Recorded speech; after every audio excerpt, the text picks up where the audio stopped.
headed out, and I looked up ahead, and I saw this kind of glow coming through the trees. One by one, the other guys in the crew started looking, but when we burst into the clearing where we could see the source of this glow,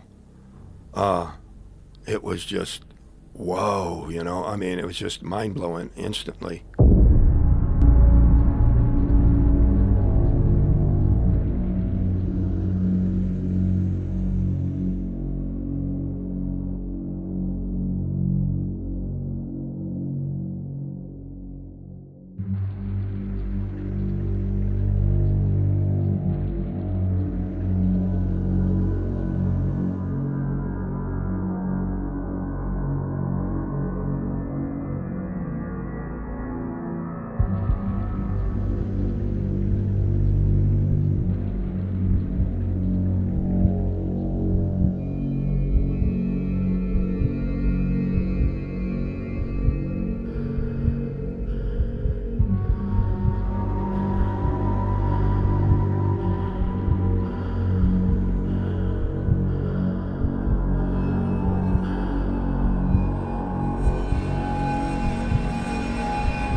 We've all heard the stories, the terrifying encounters, the strange lights in the sky. But what happens when an abduction story is too detailed and eerie to ignore? Today we dive into one of the most chilling and widely debated alien abduction accounts in history, the case of Travis Walton.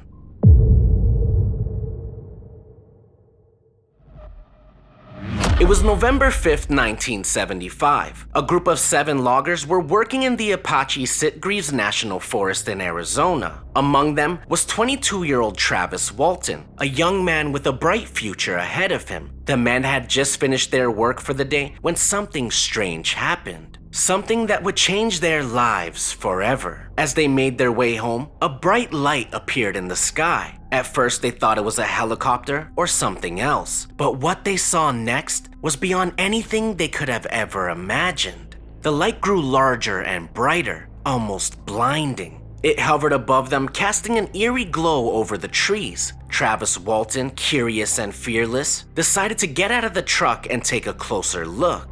In an instant, a blinding beam of light shot down, striking Travis. The other loggers screamed in terror as Travis was lifted off the ground and into the air. They watched helplessly as their friend disappeared into the light. Terrified, the crew drove off to seek help. But when they returned minutes later, there was no sign of Travis. He was gone. His friends, shaken and in disbelief, immediately contacted authorities. For days, a massive search effort was launched to find Travis. They combed the area, but there was no trace of him. It seemed as if he had vanished into thin air. We weren't the only ones that saw it, we found out later. Sheriff had on file people who were in the area that saw it. Hunters and fishermen over there at Black Canyon Lake. Trees are real thick. This was a part of the contract we hadn't cut in yet, so trees were a lot thicker there, except for this clearing. The movement that they described was what the crew described when it left. They described this glow rising up and streaking off, I believe they said, toward the northeast. As the days passed and the story made national headlines, the authorities were baffled. Some believed that Travis had simply run away. Others thought it might be a hoax. But his friends insisted on one thing. Something out of this world had happened. They were hairless,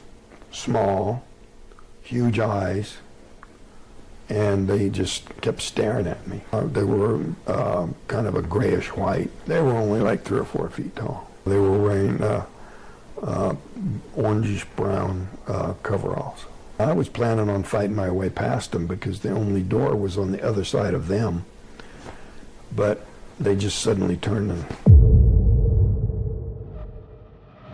5 days later, on November 10th, Travis Walton reappeared. His clothes were torn and he was disoriented, but he was alive. He had no memory of what had happened to him during his disappearance. He would go on to say, "I woke up in a strange room surrounded by these beings. They didn't look like anything I had ever seen before. They weren't human. They were different. I was terrified." To uncover the truth, Travis underwent multiple hypnosis sessions. Under hypnosis, he recalled being aboard a spacecraft, an enormous metallic UFO. He described alien beings with large almond-shaped eyes, grayish skin, and small, thin bodies. They performed strange experiments on him, probing and examining him in ways that felt like an invasion of his very soul. Travis would go on to say, "They were looking at me. They were not human. I could feel them touching me. I was helpless." As the story spread, people were divided. Some believed Travis, citing the consistency of his story and the details he recalled during hypnosis. Others dismissed it as a hoax or a result of a traumatic hallucination. An apparent expert would go on to say, "This is a classic example of a hoax. There's no evidence to support his claims, and the idea that aliens abduct people, it just doesn't hold up under scrutiny." A UFO researcher would go on to say, "The details Travis described, like the appearance of the beings, the craft, are consistent with other UFO sightings. There's something here that goes beyond mere coincidence." In the years since, Travis Walton has remained steadfast in his claim that he was abducted by extraterrestrials. He's written a book about his experience and has been the subject of documentaries and interviews. But for many, the question remains, did Travis Walton truly encounter alien beings? Or was it all just an elaborate hoax? Travis would go on to say, "I know what happened to me. I don't expect everyone to believe me, but I'm not the same person I was before. What I went through was real." I did grab an object for the table there and swung at them. I didn't actually hit them. They weren't close enough to hit. That made them stop. And then I was planning on fighting my way past them because the only door was on the other side of them. But they just suddenly turned and